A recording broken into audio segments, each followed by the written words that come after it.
get ready for a massive tennis lineup. We start with big news from Castanet, where three-time Grand Slam champion Stan Wawrinka and fellow retiring player Gael Monfils have secured wild cards for the French Open. These two titans are officially retiring at the end of the year, and we dive into how the French Open organizers are honoring their incredible careers with these special invitations. Plus, we look at the other players who have also earned their spots on the men's draw.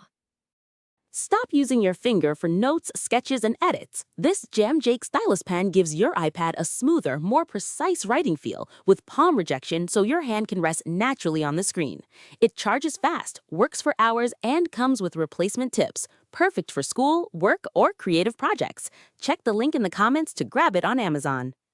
Next up, we look at a major shakeup in the world of tennis as former world number 4 Holger Rune pulls out of both the Hamburg Open and Roland Garros.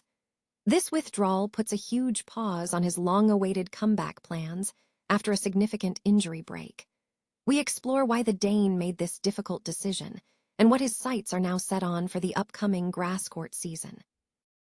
Now we turn our attention to the action building up for Roland Garros as we cover the final challenger stops in Bordeaux and Valencia.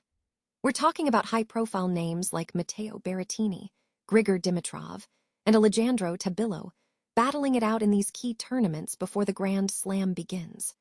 Find out who the favorites are in Bordeaux and the special farewell moment awaiting Valencia native Zapata Miralles.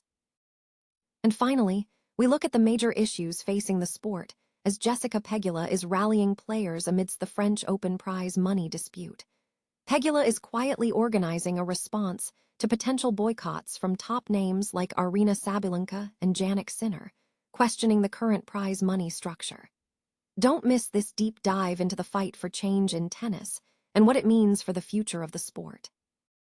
Stan Wawrinka and Gael Monfils have secured wild cards for the upcoming French Open, marking a significant farewell to two former Grand Slam champions. The 41-year-old Wawrinka, who captured the Roland Garros title in 2015 and currently holds the number 125 ranking, will retire at the end of the year, with his final matches in Paris being a special occasion.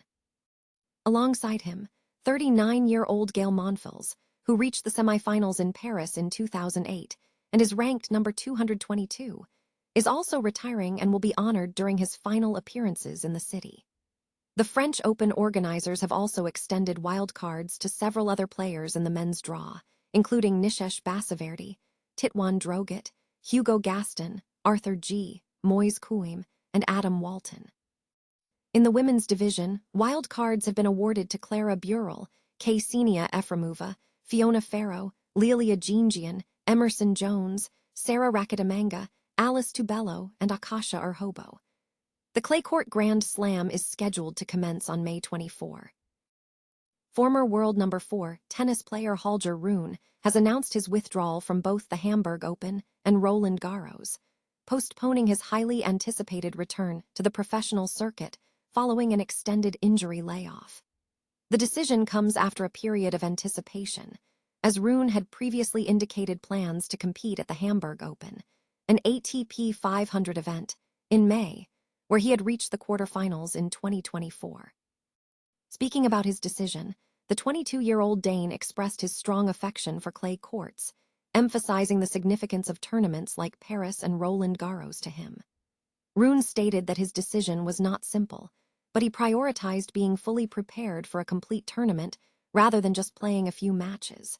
He stressed that he does not want to return feeling merely ready, but rather 110% prepared when he steps back onto the court. Looking ahead, Rune confirmed his intention to target the grass court season for his return. The ATP Challenger Tour is in full swing this week, with 2 major Tennis Channel showcase events serving as crucial final stops for players preparing for Roland Garros. The BNP Paribas Primrose in Bordeaux and the Copa Falconbridge in Valencia. Both tournaments offer significant prize money, with 175 ATP ranking points available for the champions and €272,272 in total prize money at each event, attracting an elite mix of established stars, informed challengers, and promising young talents. In Bordeaux, The French draw is headlined by Arthur Rinderknecht, the French number 24, who holds the top seed and has received a wild card. Rinderknecht is favored on home soil following recent strong ATP Tour performances. A major draw is former world number 3 Grigor Dimitrov, who brings experience and flair to the clay, set to face a qualifier in the opening round, with Rinderknecht awaiting the winner in the second round. The French Tennis Federation has also granted a wild card to 17-year-old Mais Kouame, ranked number 313, who is expected to gain valuable experience at the challenger level. Other notable French players include defending champion Giovanni Mpetshi Pericard, who is returning after establishing himself as a top server, alongside Terence Atmain, Alexander Muller, Quentin Hollies, and Luca Vanische. In Valencia, the Copa Falconbridge boasts another formidable field led by Chilean world number 35 Alejandro Tabillo. Tabillo, who receives a first-round bye, will await the winner of a match between Aleksandar Kvasvik and Daniel Merida. Tabillo will be joined by Argentine's Camilo Hugo Carabelli, Sebastian Baez, German veteran Jan-Lennard Struff, Zizou Bergs, and second-seeded Spaniard Jaume Munar. Spanish tennis will be heavily represented, with Roberto Bautista Agut, Pedro Martinez, Bernabe Zapata Murals, and Nicolás Alvarez Verona competing at the Club de Tenis Valencia.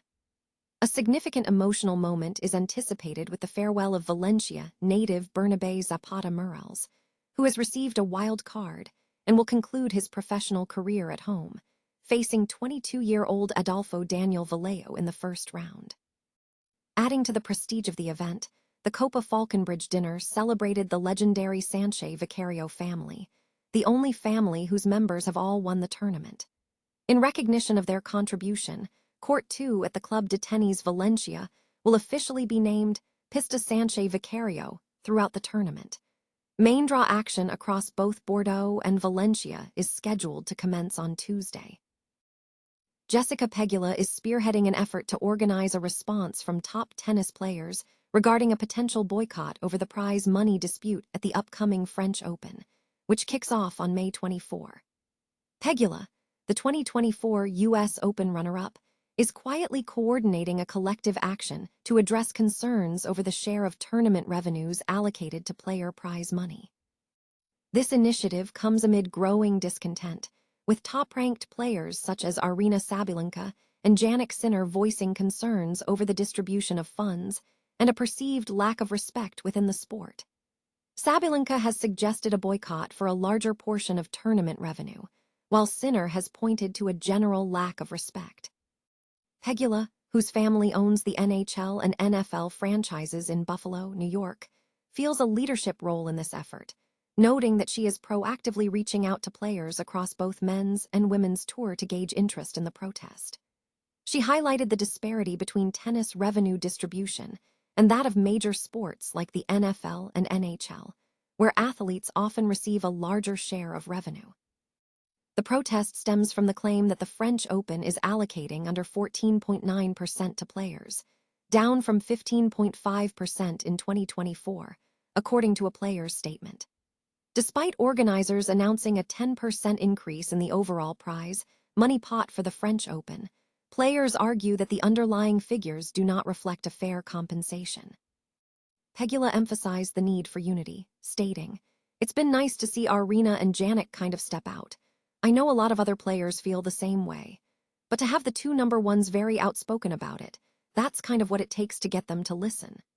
She noted that the fragmented nature of tennis governance, involving 7 different organizing bodies, makes unified action challenging, underscoring why rallying the top players is crucial.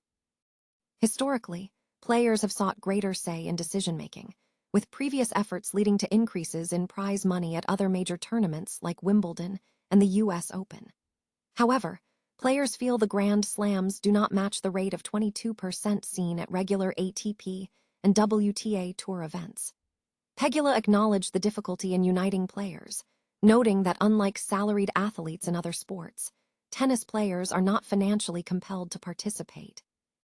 As the French Open approaches, Pegula continues to engage with the issue, emphasizing that players hold the significant voice in the sport.